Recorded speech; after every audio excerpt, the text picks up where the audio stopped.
Well, good evening, folks. Hope you're well. Change of tack this evening. Uh, I don't really discuss politics much. Poly meaning many, ticks meaning parasites. Okay. And I don't think I've ever, quite frankly, met a politician I like, except Enoch Powell.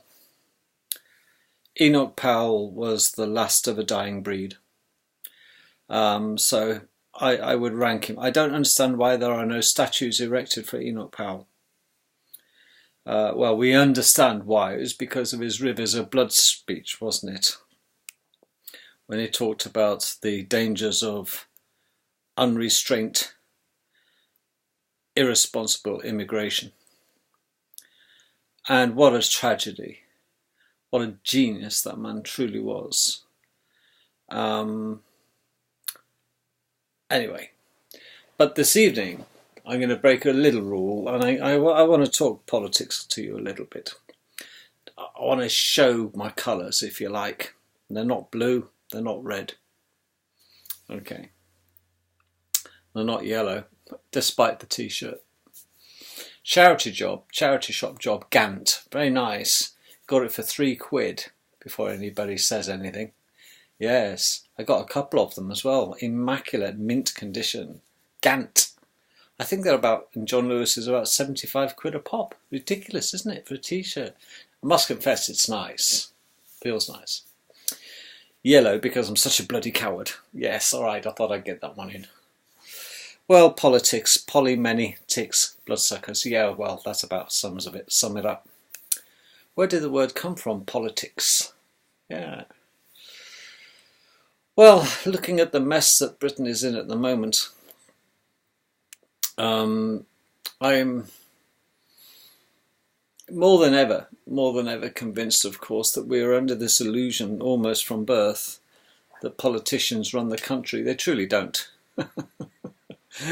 They want to give us the impression they do, but they don't, you know. The Queenie doesn't even run the country. Not at all. Her face might be on our currency, which I object to tremendously. What a sign of arrogance, isn't it? Eh? Bloody German on every pound, everything, currency. But am I a pro-Brexiteer? I'm pro-Brexit. There we are. And I'm going to explain why. Because I firmly believe that unless we get out of Europe, we're going to be swallowed up. A little bit like a bacteria, when it meets a little germ, it opens its, barges against the germ, spreads its wings around the germ, engulfs it and digests it, and that's what will happen to Britain. The next question is, I suppose people's lips is, do you think there will ever be a Brexit? I don't. I don't think we will be allowed to Brexit under any circumstances. Not as we, not as we know it, Jim, as Spock would say. Our idea of Brexit might be just get out, take our fishing rights back, kick the foreign, close the borders, reverse halal meat in the. It ain't going to happen. It's not. Because Brexit means we are no longer tied to the European law. Well, that means that our food industry doesn't have to comply then. So why don't we get halal meat out of our supermarkets? Every child's meal at school that contains meat, that meat is halal. And you and I had no say in it in Britain. None. So much for democracy. You know democracy. That's where you get two wolves and a sheep discussing what to have for dinner tonight. Democracy is mob rule, basically. The only way forward, folks, is not a democracy. We need a republic. But that's for another video. Why do I not think that we will get the Brexit we all think right and fitting? Well, I hate to say it, Politicians seem to think they run the world, but they don't. They think they run the countries, they don't. The bank runs the world. He who has the money has the choice and the power. And it is such a magnificent power, there's nothing that can combat it. So it's rational to think, I know, the politicians make all the decisions. They don't, not if they know what's good for their careers. Get it? It's the banks. It's the accountants. If you look at Britain, for example, as a business, like you have a business of your own, you're answerable to your accountant who's giving you advice, but ultimately the tax office dictate, and they can make you or break you. The banks, by refusing you loans for expansion, can make you or break you. You see, he who controls the money makes the rules. Well, the bankers don't want Britain to Brexit. It ain't going to happen. And you can talk about Nigel Farage, who has disturbed me of late. I was a big fan of Nigel Farage. But there's a chink in his armour that he exposed the other day. And I'm not sure if he meant to say it. I think the cat was out the bag. Much as I like Nigel Farage, he is a businessman through and through. He's a very successful businessman, by the way. He's not exactly skint. He's not struggling. It's in his interest, in Nigel Farage's interest, really, despite the rhetoric that all goes on. They've all got great rhetoric. They all talk a good story. But deep down, for his business, he knows what's good for him. And it's the same for Jacob Rees-Mogg. Again, a businessman and a politician. Now, call me old-fashioned, but if I employ somebody and I pay their wages, all right, as a politician in my taxes, I would expect them to give me 100% of their attention. And if they're not working, they can have their leisure time to do what they want with. But during the working hours, I want them 100% because I pay them by the minute, by the second. Okay, a fair day's pay for a fair day's work. But our politicians in UK, folks, where are they all? The Houses of Parliament are empty most of the time, unless the PM's question time comes on and it might get on telly. Oh, I've got to get back to my constituents. Really? Well, they fly back, or they expenses, first class rail, of course. You know, nice dinner, a nice brunch on the train, no one else sat around them. Or they fly at our expense. Back to their constituency. What do they do all day in their constituency? They meet a few grannies, granddads, mothers of two whose husband's done a runner, left her in the lurch. What is she going to do? She's going to the clinic. Yes, they hold clinics. Like general practitioners, these jerks. But, okay, they can't do that 5 days a week or 4 days a week or even 3 days a week because they're rarely there. They're rarely in their constituents. No. Where are they then? They're in board meetings. I can't make Wednesday, tell my secretary. I can't. They're not accountable. They're not really, because they're all over the place, because they're juggling another ball. It's their second or third career. You see, they won't put all the eggs in the basket of politics, folks, because they know their job may be potentially only temporary. But if I had my way in my little world, I would have politicians in the Houses of Parliament 6 days a week. If they go in on Friday, they can have Saturday off, but a lot of them don't work Fridays because of the, Jewish people don't work Fridays. Okay. Don't even discuss money on a Friday, allegedly.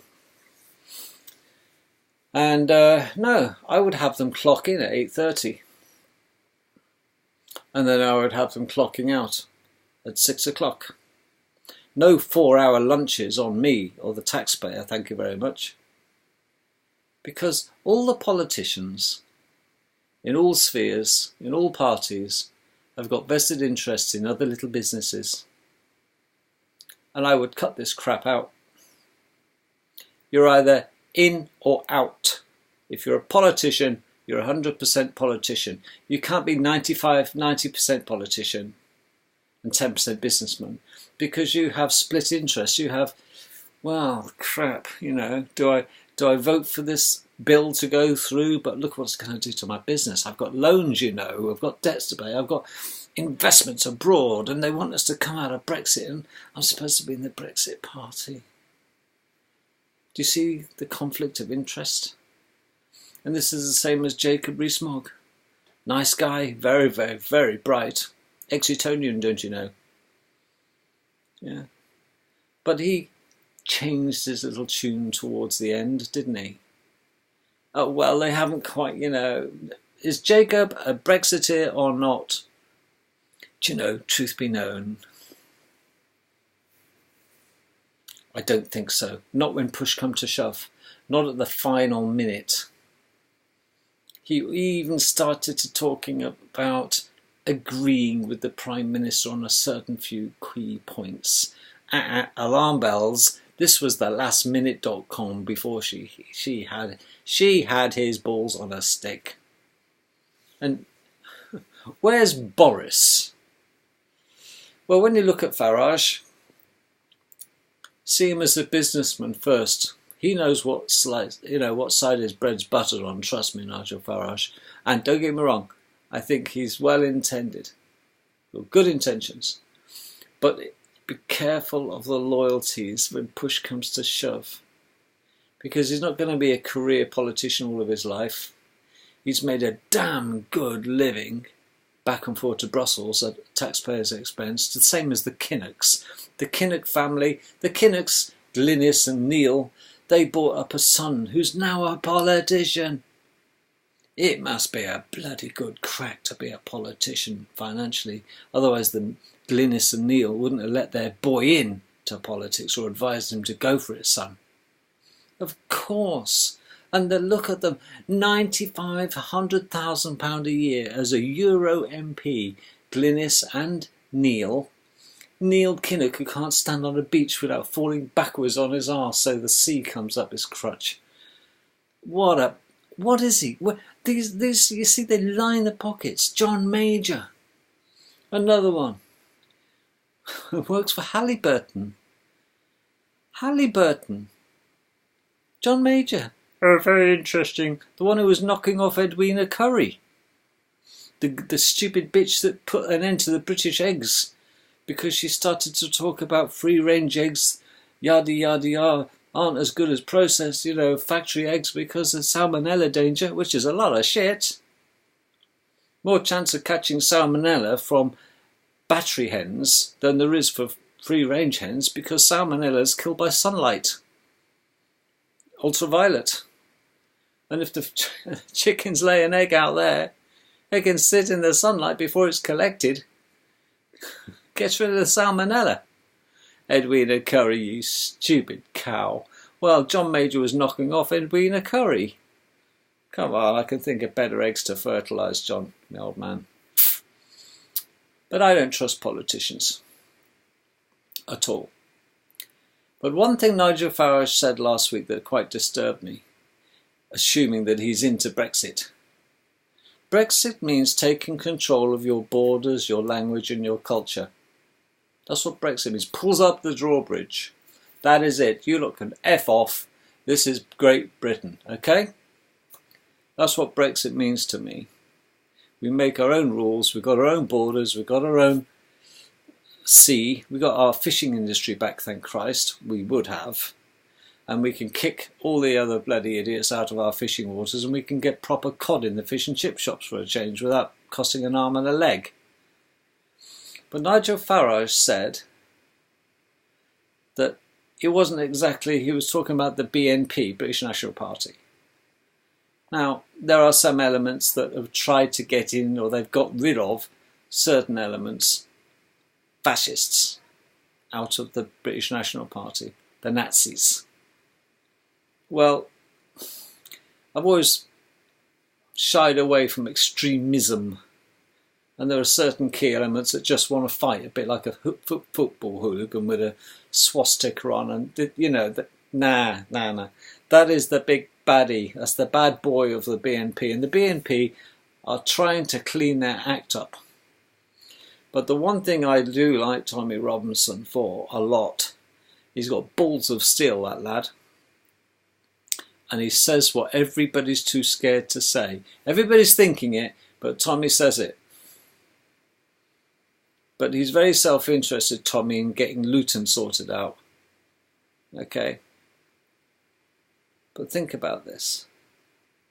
Nigel Farage criticised Tommy Robinson for having the agenda of curtailing the immigration of Muslims into this country. Why would Nigel Farage want to contradict that?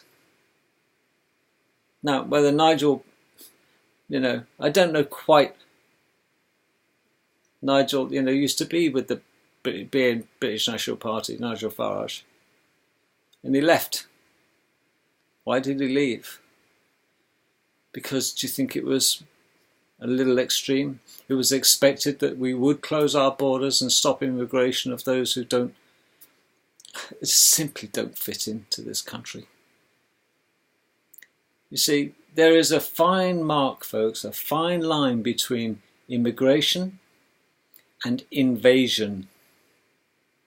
And we've crossed it. And if you want to see an example of the way Britain will be in just 25 years, take a look at Luton. Take a look at Bradford.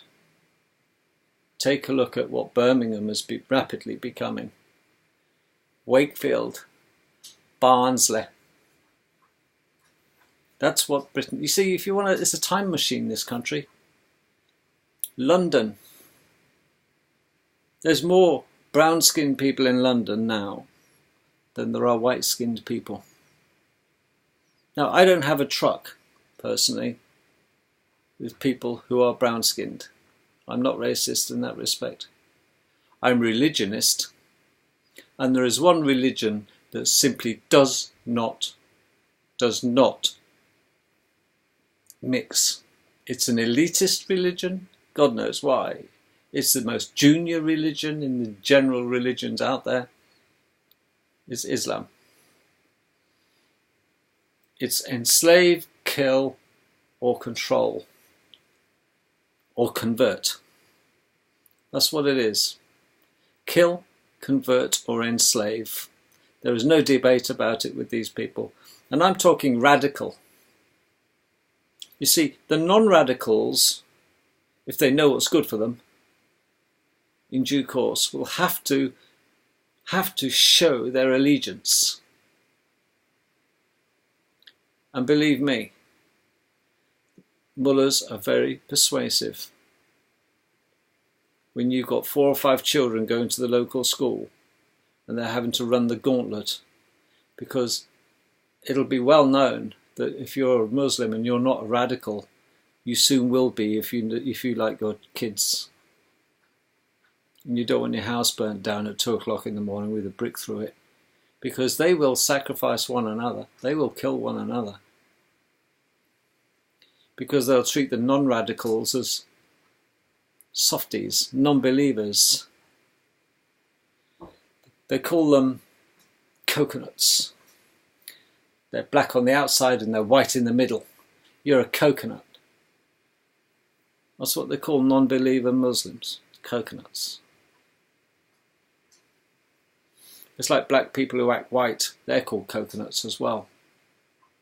You see, with Muslims, you're either with them or you're against them.